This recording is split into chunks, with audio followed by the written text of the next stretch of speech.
దీనుడుగా ఉంటాడు, దయనీయుడుగా ఉంటాడు. He has no reward for all of his work. మరి తన పని అంతటికీ కావాల్సిన బహుమానం అతనికి దక్కదు. And Solomon gives us 5 reasons why we should do it together. ఎందుకని ఇతరులతో కలిసి మనము పని చేయవలసిందో 5 కారణాలు సొలొమోను చెప్పాడు. But here అయితే ఇక్కడ we have God's command to us from Peter. మరి పేతురు దగ్గర నుండి దేవుని ఆజ్ఞ మనకు ఇవ్వబడుతుంది. And finally, చివరిగా Peter says, పేతురు అంటున్నాడు, as I finish this letter, నేను ఈ యొక్క పత్రికను ముగిస్తూ ఉండగా can be found. స్థిరంగా నిలబడండి. What I'd like you to do is look at the people around you. మీ చుట్టూ ఉన్న వారిని ఒకసారి చూసి మీరు Look at the person that you're sitting with మీరు ఎవరితో కలిసి కూర్చున్నారో వారి వైపు చూసి and say to them, వారితో చెప్పండి, I need you. మీరు నాకు అవసరం. చెప్పండి, మీరు నాకు అవసరం. మీరు నాకు అవసరం. నీవు నాకు అవసరం. నీవు నాకు అవసరం. నువ్వు నాకు అవసరం. నువ్వు నాకు అవసరం.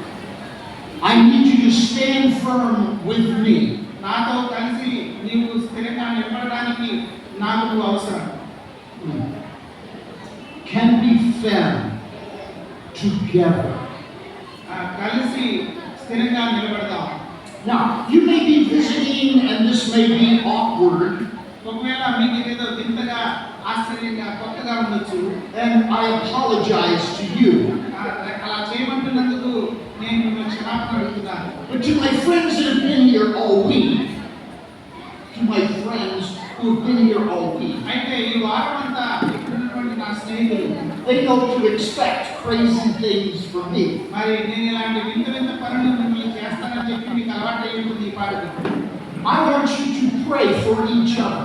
నేను మీరు ఒకరి కోసం మనకు ప్రార్థించుకోవాలని నేను ఆశపడుతున్నాను. If you're going to can be them together, మరి ఆ విధంగా కలిసి స్థిరంగా నిలబడడానికి then right now in groups of 2 or 3, I want you to pray for each other. దయచేసి 2 లేదా 3 కలిసి చేతులు పట్టుకొని ఇప్పుడు మీరు ఒకరికొకరు ప్రార్థించండి, స్థిరంగా నిలబడాలి.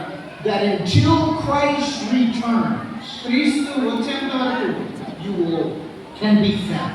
మీరు స్థిరంగా నిలబడగలరు. Okay, pray for each other. Go ahead. దయచేసి అలా చేయండి. 2 లేదా 3